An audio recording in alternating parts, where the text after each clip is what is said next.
In the building, Drewbie, motivation's coming, I can feel it. First thing that you need to do is crush the day before it crushes you. The real catalyst for change is a willingness to accept the ideas and beliefs of your fellow man. You see, it comes back to the 4-minute mile.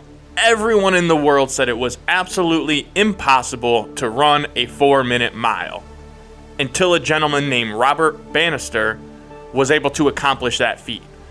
All it took was one person to run a sub 4-minute mile, and within a year, hundreds of people had accomplished the task.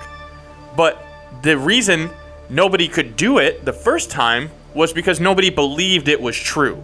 Everyone just shared the common belief of no human can beat a 4-minute mile. So they just accepted that as truth.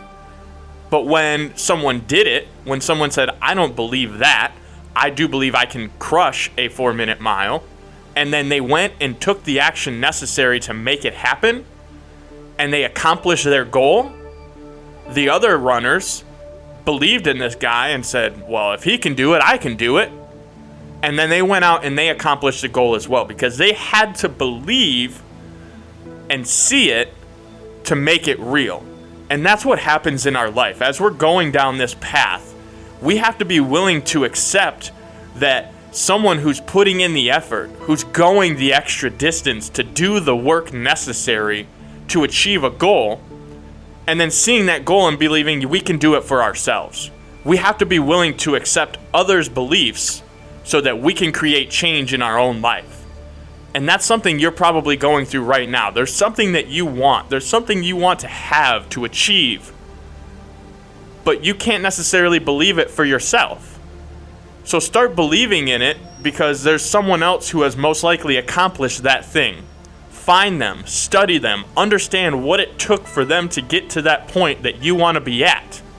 Because when you believe in your fellow man and you follow that path, of course you'll make it your own. But when you go down that path knowing what they did to accomplish the goal that you're trying to accomplish, it will make life a lot easier on you. So really think about that today. What are the things you want to achieve? Who's done it? How can you study them, learn from them, understand what it took to achieve that goal? Because once you have the blueprint, all that's left for you to do is the work. If you enjoyed this episode, be sure to go back and check out all the previous episodes. Make sure you subscribe and share this podcast with other like-minded, success-driven individuals who want to crush it. Check the show notes and grab your Crushing the Day swag over at crushingtheday.com. And remember, crush the day before it crushes you. You gotta crush the day before it crushes you.